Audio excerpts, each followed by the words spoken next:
people nowadays are going hard with these microtransactions. Like I just find it funny when people defend that stuff though. Like it isn't a problem. I'm not saying that it's not the biggest problem. What I'm saying is people are overdoing it now. Like, and you remember back in the day in gaming where you had to either have like some cheat codes. Oh yeah. Some, or you had to like work for that shit hard. Yeah, that thing's a thing of the past now. Yeah, I mean, like, call me old school, but like, there was two methods of getting past things, and either you did or you didn't, which makes it three ways. Either you gave up, you used cheat codes, or you figured out how to beat it. True. I mean, I had this conversation with the people. I brought the conversation about microtransactions. I remember a time when you used to play games and you used to unlock things. You know, you play it, you put in hours for it, you unlock it, and then you have bragging rights to talk about it. Here, just like, here, cough up $1 more just to get this. Oh, you want to play this game in 1080p? Here, pay $2 for this stuff. Oh, you want to pay a game in 2K? Pay $2 for this stuff. Oh, you want to have the entire arsenal of like unlockable weapons without even having to earn them? Oh, here, pay $20. You can have them all. You can be ahead of everybody that just got the game. Yeah, like, come on. Like, microtransactions, I feel this stuff needs to stay in free-to-play games. I honestly feel that way. Don't put this stuff on $60 games and then you want to keep charging us like it's a doggone bill, and then actually you spend about $200 and stuff. That's just ridiculous. Can I interrupt real quick? Hold on. All Yeah, right, go ahead. So the point you're making is, if you're dropping $60 on a game, then you really are unokay with microtransactions, DLC, all that stuff. All that extra money you drop into a game. But if it was a free-to-play game, you'd be okay with it? Because you're actually not netting any loss. What I'm saying is, if you pay $60 for a game, you should get the full 100% experience and stuff. Everything, you shouldn't get every content that's accessible and everything like that. I'm saying for free-to-play games, because I know that's a choice. Like, you're not gonna get everything on a free-to-play game. You have to pay if you want. It's all cosmetics and stuff. I'm saying you can. What I'm saying is, if you pay for $60 for a game, I expect to get everything as a can. I want everything on the disc. I don't want the stuff that's left out on the disc that should have been on the disc in the first place. As far as these free-to-play games that go, yeah, I feel like you should pay these guys for what they do and stuff. People just don't people just don't make stuff and put it there for the games and not get some type of profit from it. I'm saying that I believe microtransactions should stay in free-to-play games and not should be affected on these AAA games that you pay money for. Like, these games ain't cheap, man. Everybody spends money on these games, and I feel that you should get the full experience if you're paying $60. That's all I'm saying. The best example of like the gaming industry and consumers is that old Dave Chappelle sketch where he had that like copy, like the Kinko's spoof. You know what I'm talking about? You know what I'm talking about, Setting? He was like, it's like the copy and print center and all that. He's like, oh, why do we treat the consumer this way? Because here, whatever it is, we say fuck them. Right. I know what you're talking about. That's exactly like gamers.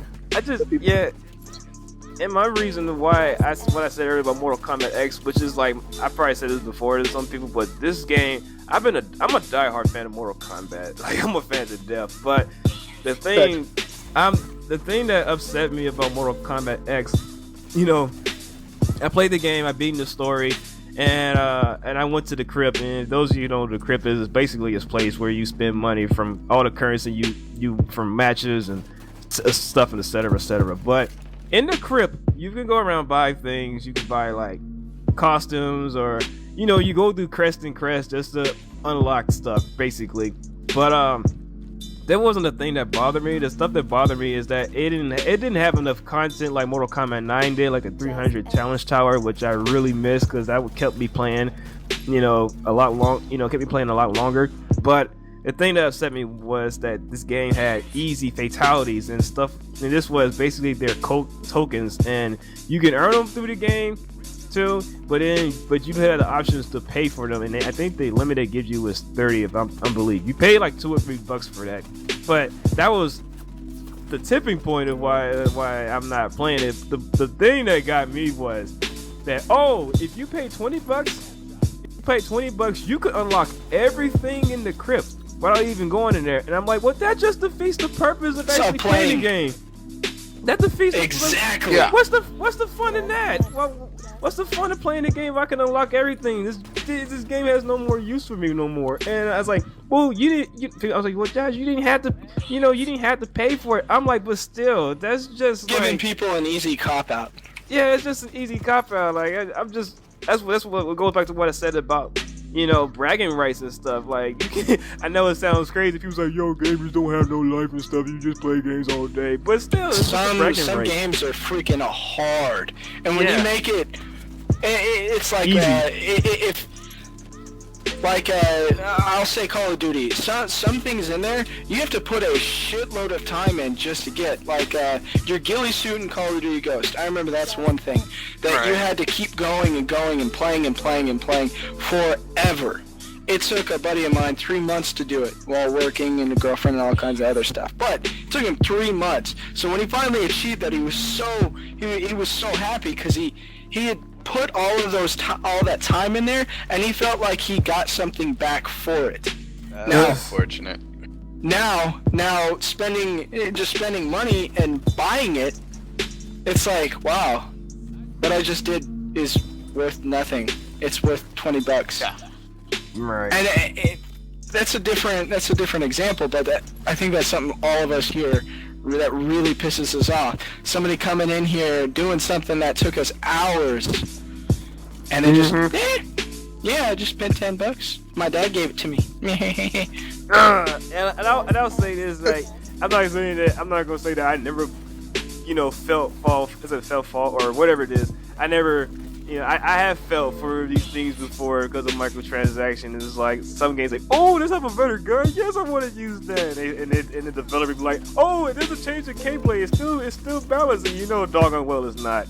But this is just a lot of things in the gaming community that's been going on. Like, if you guys remember what's it called? What's that sound? Online passes. What's it? Is it online passes? Oh, those. Yeah, that's bullshit. That's DRM. That's bullshit. That's DRM bullshit.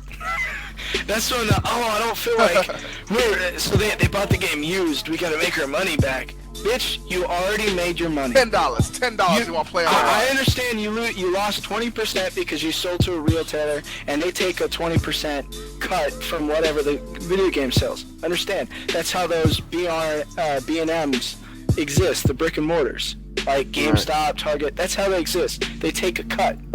Yeah. So I understand you want to get that cut back because that's more money in your pocket, but is it really affecting your company? No. It isn't. Me and Fastors went a bit. Yo, I'm trying to do like a big positive on this microtransaction. Now, y'all about to fucking do pitchforks and shit to me right now. That's a positive. Hold up. You got an infiltrator. No, there's actually a good thing, and you would never guess who it was from. Warcraft? Yeah, but you would never guess from Activision. So in WoW, Activision, you can actually purchase something in-game using in-game currency for an actual 30-day subscription to WoW, which is like about $15.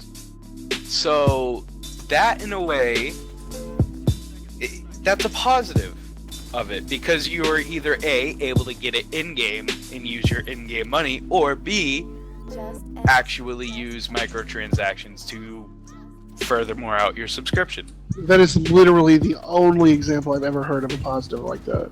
That's true, but here's the thing. After that, a lot of people are looking at that and saying,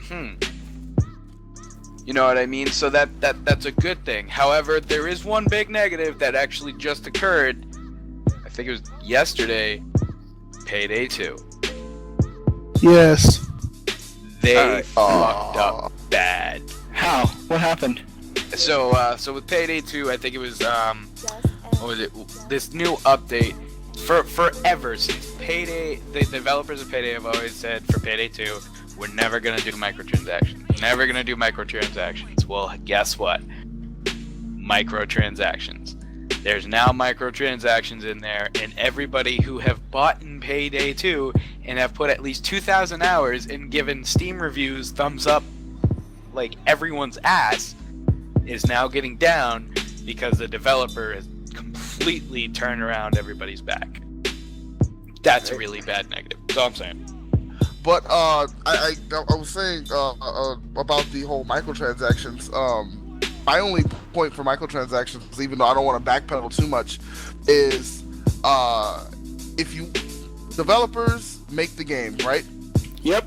And then they put the game out, and I'm okay with microtransactions. It's an afterthought. If it's oh, you know what will make this game better? This thing. Here you go.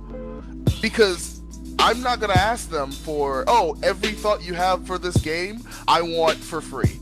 Like, oh, you thought about this cool new mode that you want to add to the game, or this emotes. thing or that thing. Yeah, not emotes or whatever. But if you think about more story content and you want to add it to the game after the fact, and it's clearly not been plucked from the game to be put right back in the game, I'm okay with microtransactions. It's when the game is unfinished, it feels unfinished, and we all know it's unfinished, and then they're like, oh, this new story, you want some more story? Here you go, pay $10. That's where I get pissed off with microtransactions. You know, a lot of people. I mean, it's never gonna be like that ever again. Nah, it won't. To me. Yeah, it won't. The best thing And I hate that it'll never be like that. the best thing I could do is just not support some of these practices. If I really want it, I'll get it. But if it ain't, if it's just, it has to be a real good selling point or something. That's all I have to say. We can make a full video on this shit.